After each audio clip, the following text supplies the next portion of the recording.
Entonces, quiero decirles, hermanos, que desde que nosotros abrimos los ojos, el Espíritu Santo ya está ahí. De hecho, Él no se va. ¿Por qué? Porque Él tiene la idea de que al nomás levantarnos, vamos a comenzar orando el día. Oiga bien, y qué tremendo es que nosotros de repente por un afán, por una aflicción, por cualquier situación, solo nos levantamos, nos agarró la tarde, medio nos lavamos y, ay Padre, perdóname, y el Espíritu Santo estaba ahí esperando. Entonces nosotros debemos tener presentes que el Espíritu de Dios siempre está con nosotros. Cuando usted sale, el Espíritu Santo va con nosotros, siempre va con nosotros. Y esta tarde quiero hablarles de la función del Espíritu Santo en la vida del creyente. Hermano, el Espíritu de Dios tiene un montón de funciones, pero yo solamente le voy a mencionar algunas que usted ya se las sabe, pero qué bueno que las recordemos. Quiero decirles, hermanos, que cuando Jesús se manifestó en carne, porque Él es Dios, Él es Dios, el Hijo no comenzó a vivir cuando nació a través de la Virgen María, no, Él ya era Dios. ¿Se acuerda cómo le dijo el ángel a María que a quién iba a venir? Le dijo que para que se cumpliese la profecía de que Emanuel iba a venir, le dijo. ¿Y qué significa Emanuel? Dios con nosotros. Entonces Jesús es Dios. Es impresionante saber que quien anduvo aquí fue Dios en su forma humana. Entonces, hermano, todos sabemos, hermanos, que cuando Él comenzó su ministerio, Él fue bautizado en agua y al mismo tiempo fue bautizado por el Espíritu Santo. ¿Verdad que ya hemos leído que en forma corporal, visible de paloma, el Espíritu Santo? Y si usted se acuerda, hermanos, dice la palabra de Dios, y fue llevado por el Espíritu al desierto. ¿No le llama la atención esa palabra? No dice que Jesús, como hijo de Dios, dijo, bueno, yo creo que ahorita lo que sigue es un buen ayuno. No. Se dejó guiar por el Espíritu. Y el Espíritu lo llevó al desierto. Él no hizo un ayuno en una casa. Él no hizo un ayuno, hermanos, en algún cantón, en algún pueblo. Dice que fue llevado al desierto.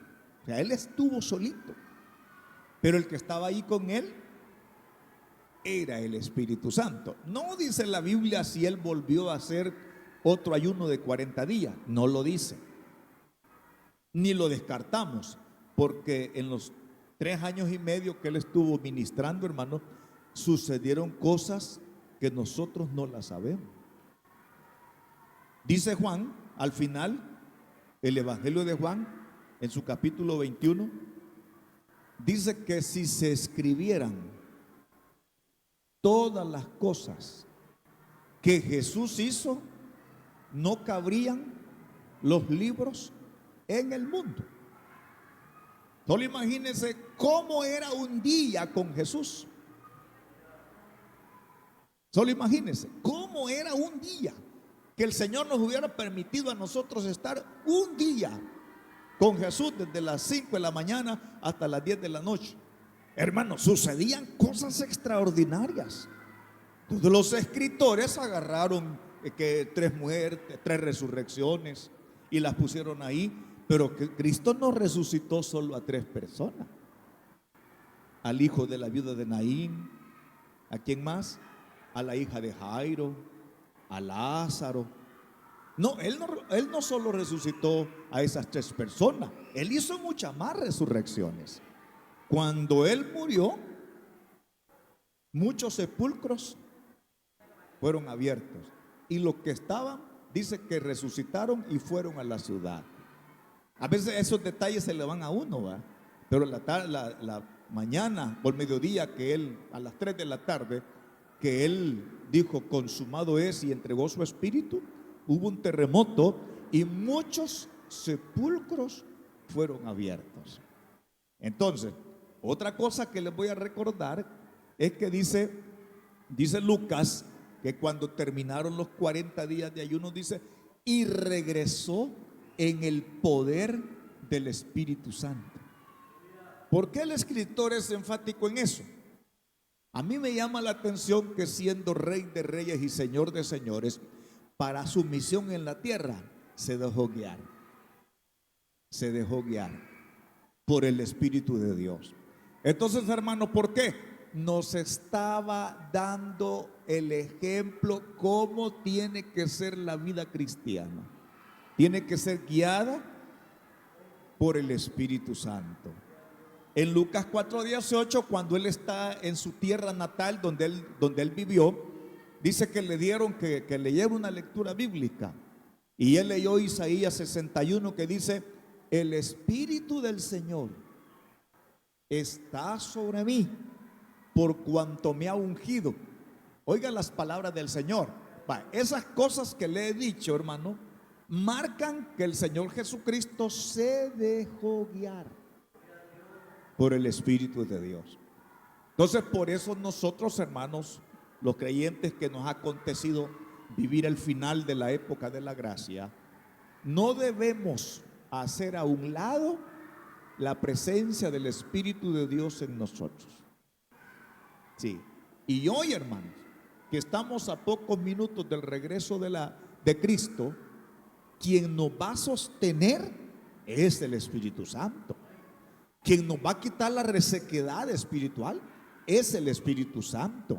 Quien nos va a guiar es el Espíritu Santo. Quien nos va a guardar de todos los dardos de fuego del maligno es el Espíritu Santo.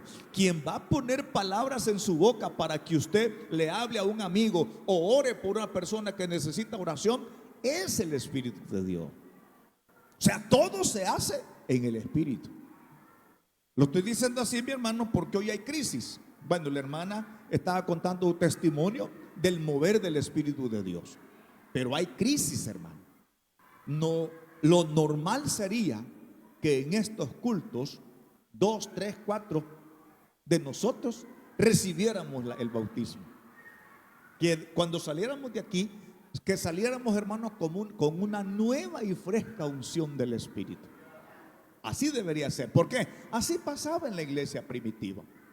Así pasaba. Ellos, los 120, fueron llenos del Espíritu Santo. Habían 120 y toditos fueron llenos.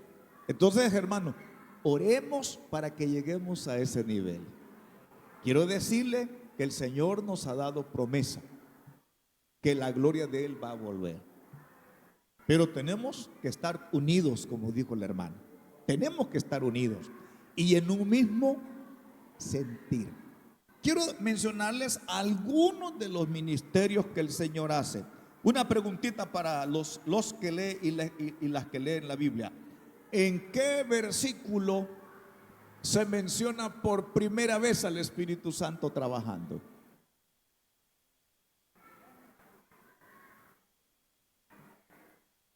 Váyase al Antiguo Testamento. ¿Qué dice Génesis 1:2?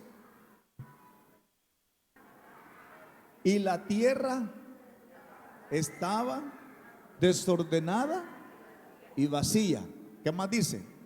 Y las tinieblas estaban sobre la faz de las aguas. ¿Y qué sigue? Y el Espíritu de Dios se movía sobre las aguas. Y el Espíritu de Dios tiene una especialidad. El Espíritu de Dios tiene la especialidad de hacer obra perfecta donde hay caos y hay desorden. Porque la palabra dice: la tierra estaba desordenada y vacía. Pregúntese, y no así estábamos nosotros también, pues, todos desordenados y vacíos. Entonces, el que estaba trabajando ahí antes de que hubiera creación fue el Espíritu de Dios. Entonces, quien trabajó en nosotros es el Espíritu de Dios. Quiero decirle con toda seguridad que a usted quien la convenció y lo convenció fue el Espíritu Santo. Estamos aquí por la obra del Espíritu Santo. Pero mi deber es decirle que el trabajo del Espíritu no se queda ahí. Yo quiero que vayamos, hermanos, alístense San Juan 14, 16. Cuando ya lo tengan, me lo confirman. Vamos a ver algunos de los trabajos que hace el Espíritu Santo. Juan 14, 16. Amén. Va, ténganlo listo y vamos a orar al Señor. Padre Celestial, en el poderoso nombre de Jesús, esta tarde, Señor, hemos hecho un alto en nuestras actividades para reunirnos, para adorarte y para bendecirte. Señor, tu Espíritu trae gozo, tu Espíritu trae paz, tu Espíritu, Señor, da fortaleza, llena. Tu Espíritu hace tantas cosas en la vida de aquellos que permitimos que Él haga algo. Ahora, Padre, nos sentamos tranquilamente para leer tu palabra y darnos cuenta de algunos de los ministerios que el Espíritu Santo tiene. Tiene muchos, Señor. Lo vemos en Génesis 1:2. Oh Dios, preparando el terreno para una creación preciosa. Pero esta tarde ayúdanos, Señor, a leer con detenimiento algunas de las funciones que nuestro amado Espíritu Santo hace. En el nombre de Jesús, habla tú, Señor. Amén. Dice San Juan 14, 16. Y yo rogaré al Padre, y os dará otro consolador para que esté con vosotros para siempre, el Espíritu de verdad, al cual el mundo no puede recibir porque ni lo ve ni le conoce. Pero vosotros le conocéis, porque mora con vosotros y estará en vosotros. El Señor está diciendo que cuando Él se vaya, quien va a venir a trabajar es el Espíritu Santo, y le llama Consolador. Hermanos, el mundo en el que vivimos exige que haya un lugar o una persona donde los seres humanos puedan ir y encontrar un poco de consuelo por las situaciones que se están viviendo. Dios ya sabía eso y nos envió al Espíritu Santo para que todos aquellos hermanos que le entreguemos el corazón al Señor recibamos el consuelo del Espíritu de Dios. Quiero decirles, hermanos, que muchas veces, yo creo que a la mayoría de nosotros nos han pasado situaciones muy dolorosas, la pérdida de un familiar o alguna otra situación. Y si estamos aquí es porque el Espíritu Santo nos sostuvo en los momentos de dolor que en esos momentos no sabíamos ni qué decir ni qué pensar, porque el impacto era fuerte. Entonces, hermano, el Espíritu Santo tiene un trabajo de consolador. En el original, en el idioma original donde fue escrita la Biblia, la palabra que se usa es paracletos. El paracleto allá en Grecia era un abogado. Era un abogado, pero la palabra paracletos, ya traducida para nosotros, le ponen consolador. ¿Y qué significa eso? Es alguien llamado a nuestro lado para ayudarnos. Es alguien llamado a nuestro lado para ayudarnos. Quiero decirle algo: el Espíritu de Dios siempre nos quiere ayudar. Siempre nos quiere ayudar. Somos nosotros los que a veces, quizás por ignorancia escritural o por temor o tantas cosas, no permitimos que el Señor nos ayude. Pero nosotros debemos entender que si hay alguien que nos ama y que nos quiere sacar adelante, es el Espíritu Santo. Entonces aquí vemos un trabajo del Espíritu de Dios como consolador, alguien que viene a nuestro lado para ayudarnos. Fíjense que las funciones allí como consolador es consolador, fortalecedor, consejero, ayudador, consultor, abogado, aliado y amigo. todo eso lo hace el Espíritu de Dios. Hermanos, la vida cristiana es un caminar de fe. Quiero recordarle lo que dijo Habacuc y lo repitió Romanos. El justo por la fe vivirá. Es el caminar de fe. Es el caminar que yo le encomiendo mi vida al Señor. Y es el Espíritu Santo el que me ayuda. Entonces, muchas veces nosotros, hermanos, creemos que caminar con Cristo es pasar alegre toda la vida y pasar ahí bien, bien bonito. Es parte. Pero realmente el caminar cristiano, hermanos, es de fe. Y la fe es un fruto del Espíritu de Dios. Él pone la fe necesaria. Entonces, hermanos, nosotros tenemos un gran consolador. ¿Qué quiere decir eso? No nos sintamos solos ni solas. Cuando vengan momentos difíciles, dígale: amado Espíritu Santo, necesito tu ayuda. Necesito discernimiento. Amado Espíritu Santo, necesito dirección. Necesito una palabra que me ayude a salir. Y cuando nosotros nos ponemos así, pidiéndole al Señor, téngalo seguro que de una forma o de otra, Dios le va a hacer llegar esa confirmación. A veces usted está viendo el teléfono y de repente alguien tira un texto. Y usted dice: ¿es para mí? Es exactamente lo que yo estoy buscando. O de repente usted está escuchando un programa y resulta que el hermano que está predicando o la hermana que está predicando sale diciendo exactamente lo que usted quiere que el Señor le responda. Muchas veces Dios le manda a alguien con una palabra de profecía. Muchas veces Dios le va a mandar un sueño. Mire, Dios tiene miles de formas para hacerle llegar el mensaje.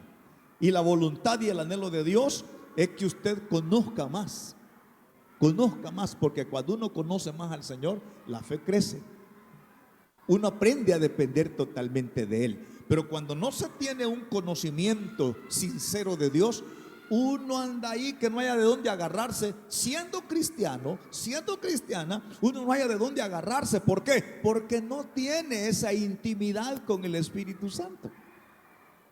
Hombre, usted va a encontrar personas como Job. El domingo hablábamos de Job. Mire, hermano, a mí no me queda duda de que Job era un hombre que oraba. Tenía un temor de Dios tremendo. ¿Qué dijo cuando se quedó sin nada? Jehová dio, Jehová quitó. Sea el nombre de Jehová bendito. En el transcurso del libro, que lo están cuestionando sus amigos, él dice: aunque él me matare, en él esperaré. ¿Verdad? Usted va a encontrar a un Pablo que dice: no, es que yo todo lo puedo en Cristo, porque Él me fortalece.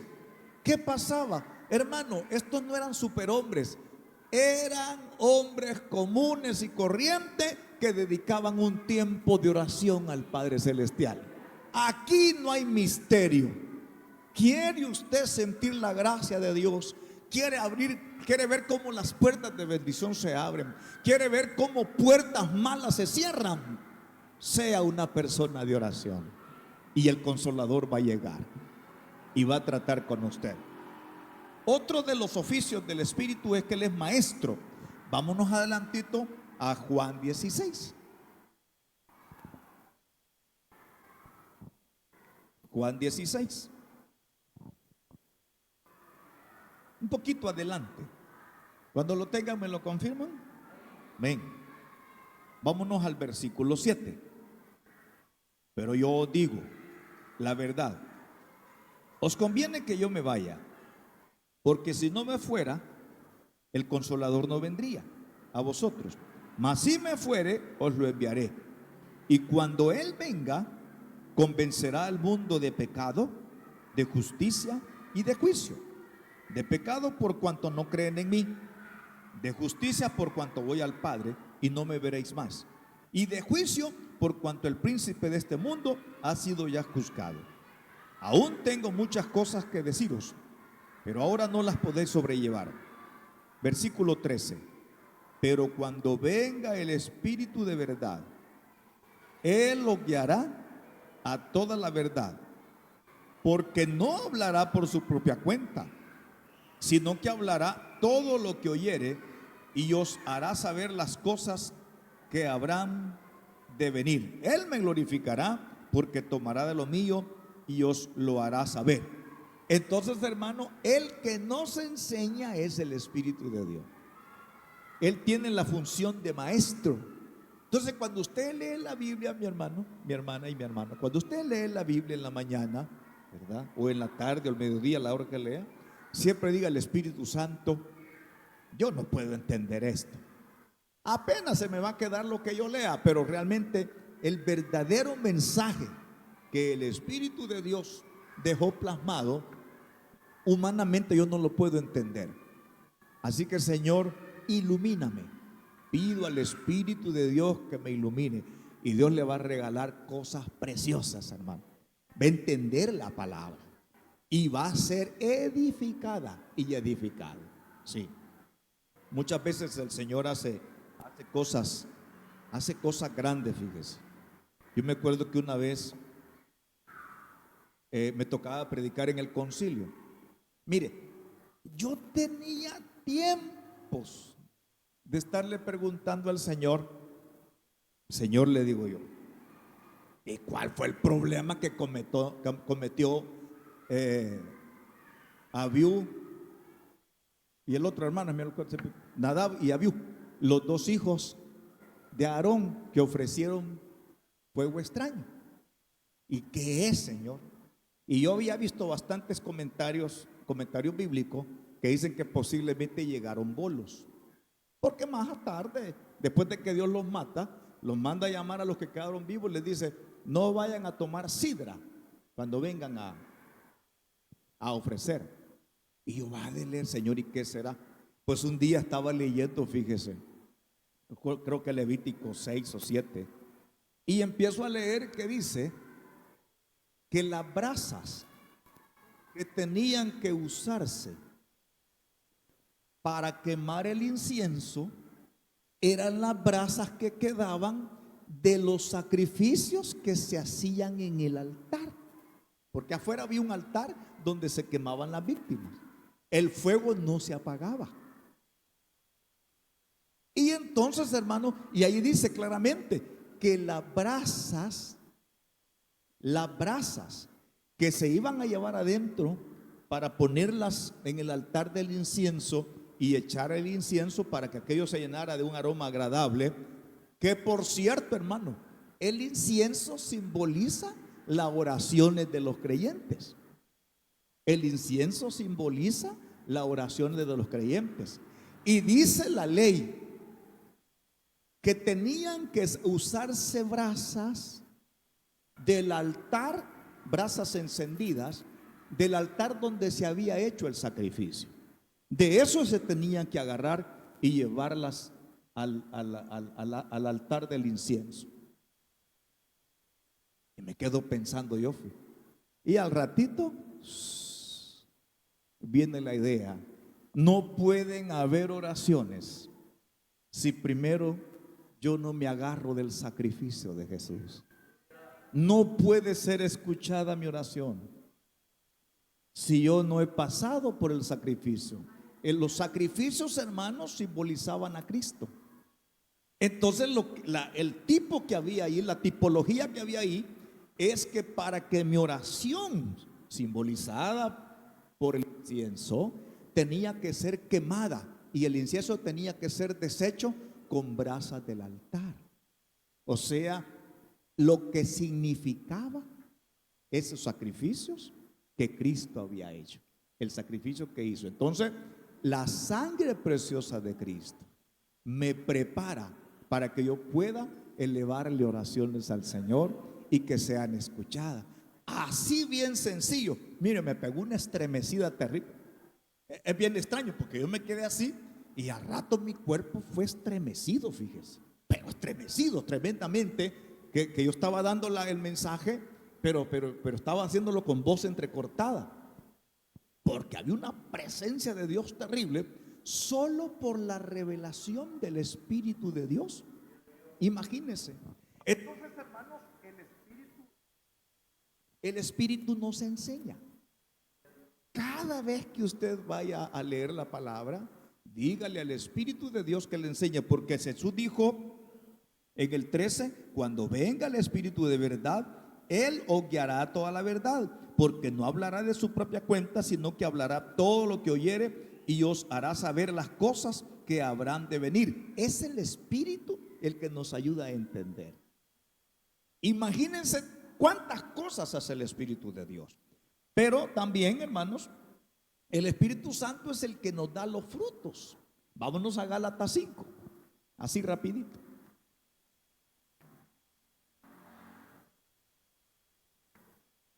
Gálatas 5:22.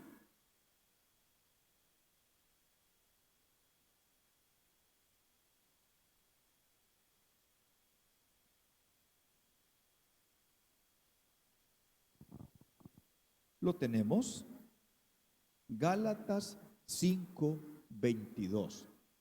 Lo que vamos a leer es una obra del Espíritu, hermano.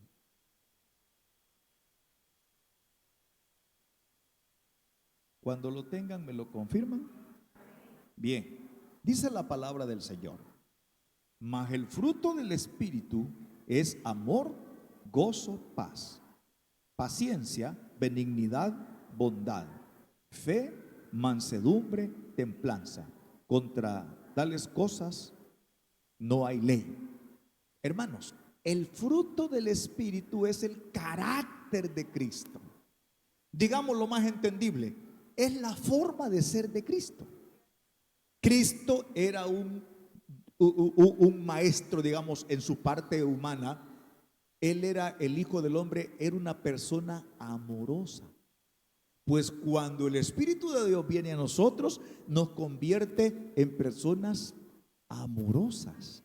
Porque el amor del Padre y de Cristo es derramado en el corazón de cada uno de ustedes. ¿Cuál es la diferencia del amor de Cristo? Que con el amor de Cristo yo puedo amar a los que me ofenden. Cuando no lo tengo, yo amo a los que me aman. Pero a los que me ven como a todo el de otro día, así los miro yo.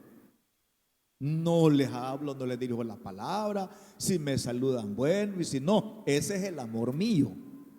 Pero cuando viene el Espíritu de Dios, Dios le da la facultad de amar a aquellas personas que le caen gorda a usted. Ya que dice, no, yo no trago a esa hermana. Cuando yo oigo que un creyente dice, hermana, me cae mal, digo yo, no hay Espíritu de Dios en ese corazón. Porque un creyente no puede decir así.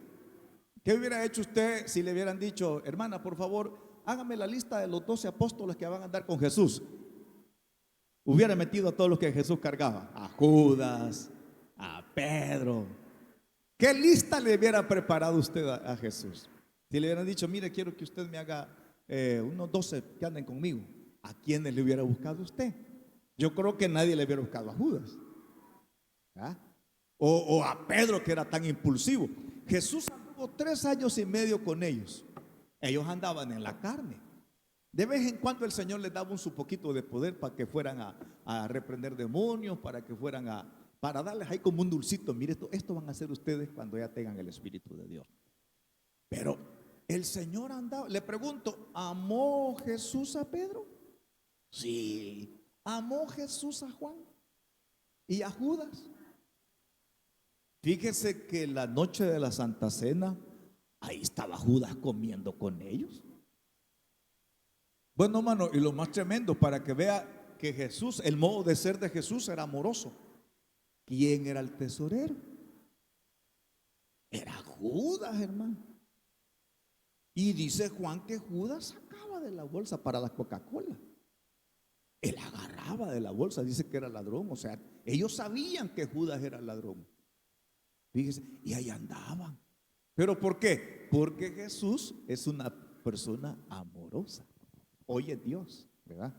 Dios amoroso. Entonces, hermano, quiero decirle que los frutos del Espíritu es el carácter de Cristo en nosotros. Es el carácter de Cristo en nosotros. Qué importante es que nosotros le pidamos al Señor que los frutos del Espíritu estén en nosotros. ¿Por qué? Porque cuando los frutos del Espíritu están en nosotros, hermano, la gente ve a Cristo en nosotros. Y acuérdese lo que el Señor dijo: por sus frutos los conoceréis. Él estaba pensando en estos frutos. Y hoy, hermanos, que la oscuridad del pecado se ha regado, qué bonito es que hayan lamparitas encendidas y que la gente, hermano, vea que no todo está perdido, que no todo está arruinado, sino que todavía hay personas que tienen los frutos de Cristo Jesús. Pero también fíjese que Él da dones. Vámonos a 1 Corintios 12. Eso está atrás. 1 Corintios 12. Vamos rapidito, hermano, solamente mencionando algunos atributos del Espíritu y la base bíblica. No, porque hay un montón de cosas que decir. 1 Corintios 12, cuando lo tengan, ¿me lo confirman? Estaba un poquito atrás. 1 Corintios 12, 4. Para que no se me duerman, he puesto a leer. Dice: ahora bien, hay diversidad de dones, pero el Espíritu es el mismo. Hay diversidad de ministerios, pero el Señor es el mismo. Hay diversidad de operaciones, pero Dios, que hace todas las cosas en todos, es el mismo. Pero a cada uno le es dada la manifestación del Espíritu para provecho, porque a este es dada por el Espíritu palabra de sabiduría, a otro palabra de ciencia, a otro fe por el mismo Espíritu, a otro dones de sanidades por el mismo Espíritu, a otro el hacer milagros, a otros profecía, a otros discernimiento de espíritu, a otros diversos géneros de lenguas y a otros interpretación de lenguas. Pero todas estas cosas las hace uno y el mismo Espíritu, repartiendo a cada uno en particular como Él quiere. Los dones del Espíritu. Ahí menciona 9, hay más, pero aquí se mencionan 9. Mis hermanos, los dones del Espíritu es la artillería pesada, o digamos así como la aviación del Evangelio. Los dones del Espíritu. ¿Por qué? El don del Espíritu, hermano, es algo que viene de parte del Señor en un momento necesitado. Por ejemplo, en Hechos 15 van a encontrar ustedes una discusión terrible en la iglesia primitiva. Unos fariseos convertidos le estaban diciendo a los gentiles que tenían que circuncidarse, guardar la ley, guardar el sábado. Y se hizo pleito, porque sale Pedro, Pablo, Bernabé diciéndole: no, eso ya no, eso es de la ley. No, tiene, ¿cómo es eso que solo levantan la mano? No, tiene que guardar. Se hizo pleito, hermano. En ese pleito, Dios levanta a Pedro y dice: miren, hermanos, ¿por qué quieren ponerle a los gentiles un yugo que ni nosotros ni nuestros padres han podido llevar? Fíjense, no podemos. Y sale el hermano Santiago, el hermano de Jesús, que era el pastor general, y dice: miren, hermano, hagamos algo. Digámosle a los hermanos gentiles que solo que no forniquen, que no coman sangre, que no forniquen, y que cuando coman una gallina no se la coman con todo y sangre, no que le vuelen el buchito, o sea, ahogado, que no coman ahogado. Esas 4 cosas, digámosles. ¿Está bien? Dijeron todos. Mire, todos se quedaron callados. Entonces, ¿de dónde vino eso? Es palabra de sabiduría, ¿verdad? Es palabra de sabiduría. Eso vino del Espíritu. Eso no se le ocurrió a Santiago. La palabra de sabiduría, hermanos, es un destello del Espíritu Santo que viene a la reunión para resolver un problema. La palabra de ciencia no. La palabra de ciencia es un destello del Espíritu donde Él señala y descubre algo para que los creyentes solucionen la situación. Y así podíamos decir un montón de cuestiones que se pueden dar. Ese armamento pesado está a su disposición. Mire, hay un don precioso que es el discernimiento de espíritu. ¿Qué hace ese? Es un destello del espíritu que llega a usted. Si yo estoy hablando aquí una profecía, ese discernimiento de espíritu inmediatamente le va a decir si es del espíritu, si es del diablo o es mío. Eso es el discernimiento de espíritu. ¿No cree que lo necesitamos? Sí, porque alguien puede pararse aquí a darnos una profecía y resulta que no es Dios ni es humano, no que el diablo está hablando. Podría darse, hasta lenguas puede hablar el diablo. Dice que se puede vestir de ángel de luz.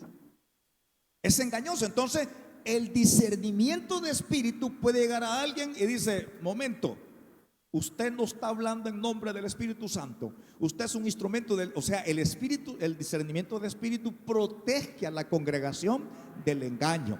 Hermano, esa es artillería pesada y no lo anhelan. Mire, Pablo recomienda: anhelen los dones, dice. Pidan los dones. Entonces, hermano, a la par de pedir los frijoles y las tortillas, pidamos dones. Pero antes de los dones, pida los frutos. El fruto se queda con usted. El don viene y se va. No crea que siempre la va a ocupar el Señor a usted. No, hoy lo ocupa usted, mañana no. A veces cuando no hay mucho elemento, Dios sí pone esos dones en una persona que sirve como centinelas de la iglesia. Entonces, hermano, eso lo hace el Espíritu de Dios.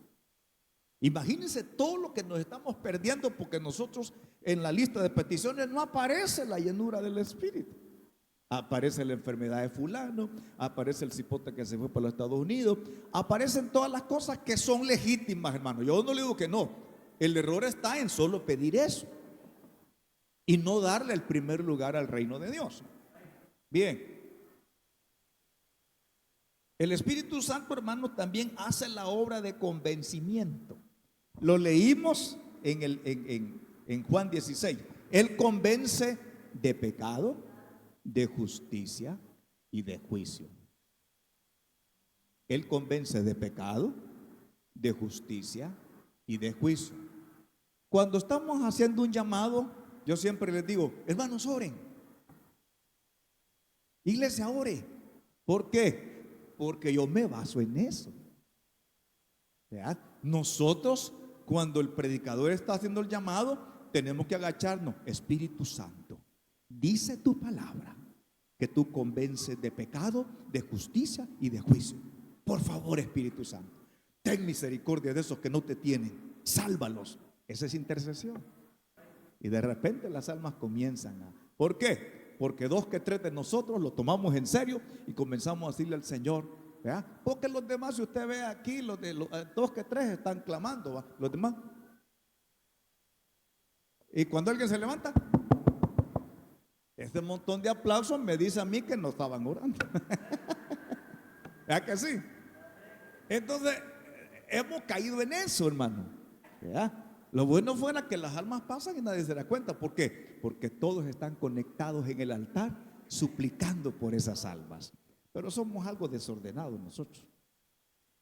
Otra cosa que da el Espíritu es que da poder. Hechos 1:8, ¿qué dice? Ese sí se lo pueden de memoria. Pero recibiréis poder cuando haya venido sobre vosotros el Espíritu Santo. ¿Pero para qué? Y me seréis testigos en Jerusalén, en Judea, en Samaria y hasta lo último de la tierra. El día que vino el Espíritu Santo a los 120, hermano, el primer mensaje, aquí va un examen, el primer mensaje, ¿quién lo predicó? Pedro. ¿Y cuántos aceptaron? 3,000 personas. Pero de ahí, hermanos, empezaron a predicar. A ver, pregunta bíblica: ¿quién fue a predicar a Samaria? No fueron los apóstoles. Dice que los apóstoles se quedaron ahí. Pero hubo alguien que fue a predicar. ¿Quién fue? Felipe. No fue el Felipe diácono. Fue el Felipe, no fue el Felipe discípulo. Fue el Felipe diácono. Él fue a predicar a Samaria. Y muchas almas se estaban convirtiendo. Entonces, hermano, Esa es la unción que nosotros necesitamos. Ahora, la idea de la directiva del concilio es que conozcamos esto para que comencemos a pedir. Y los que alguna vez recibimos el Espíritu Santo, pedirle al Señor que nos vuelva a llenar de su presencia. Porque es bien importante andar en el Espíritu y vivir en el Espíritu. Da poder, ¿verdad? Y al mismo tiempo, pues vemos en Hechos 2 que cuando Él vino, bautizó con el Espíritu Santo a los 120. Otra pregunta de escuela bíblica. ¿Cuál es la señal inicial de que alguien ha recibido el bautismo en el Espíritu Santo? Que habla en otras lenguas según el Espíritu les dé que hable. Hermanas y hermanos, los desafío a que comiencen a sentir aflicción por ser llenos y llenas del Espíritu de Dios. Van a suceder cosas grandes, hermano. Yo le estoy pidiendo al Señor, Señor, le digo yo, esta generación de hoy no te conoce, esta generación no te conoce, Padre. Todavía en los años 70, 80, nosotros vimos tu gloria. 80 vimos tu gloria. Los que tenemos años de estar aquí, nos acordamos de todo lo que pasaba en Damasco. Unas cosas tremendas, hermano. Y le digo yo, pero esta generación del 90 para acá, no te conoce, hasta se asustan si alguien sana, le digo. Y yo le preguntaba al Señor, Señor, ¿será que vas a volver?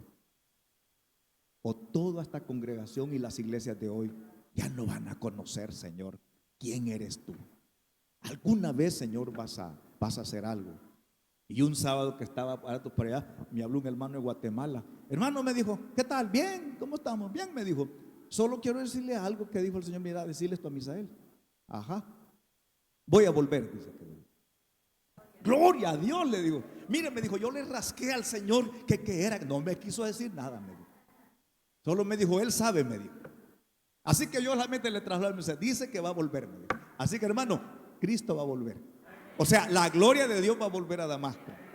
Pero hay que juntarnos en un solo sentir. Padre Celestial, nos emocionamos hablando de ti, pero ayúdanos a trasladar esta emoción a oración, a búsqueda, en la madrugada, al mediodía, en la tarde, Señor. Que anhelemos ser llenos de tu poderosa presencia. Que el nombre de Cristo sea glorificado. Y que cada una de mis hermanas presentes, Señor, yo quiero oírlas hablando en otras lenguas según el Espíritu les dé, Señor. En el nombre de Jesús, bautiza con tu Espíritu al concilio misionero femenil, Señor, de la iglesia de Damasco, a la fraternidad, a los jóvenes, a todos, Señor. Esa es mi oración de mucho tiempo, Padre, y tú lo sabes, para que todos seamos llenos de ti, Padre Celestial. No lo podemos imponer, no lo podemos imponer, Señor. Eso viene de ti, para todos aquellos que anhelen. Gracias, Señor. Gracias, Padre, por este gran poder a favor de nosotros. En el poderoso nombre de Jesús oramos. Gracias, Señor.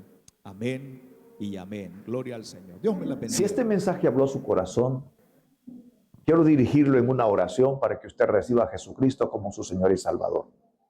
Padre Celestial, en el poderoso nombre de Jesús, vengo ante ti para entregarte toda mi vida. Quiero pedirte, Señor, que perdones mis pecados. Yo te he fallado, pero en este momento te entrego, Señor, todo mi ser.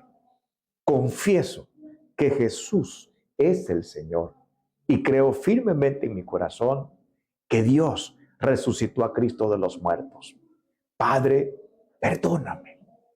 Pido que la sangre de Jesús me limpie de todo pecado. Fortaléceme para poder caminar en el Evangelio. Lo pido en el nombre de Jesús. Si usted hizo esa oración, entonces usted ha recibido a Jesucristo como su Señor y Salvador. Le invitamos a que se congregue en una iglesia de sana doctrina. Pero si usted decide visitarnos, le voy a dar nuestros horarios. El domingo nosotros nos reunimos a las 8:30 en la mañana y a las 3 de la tarde.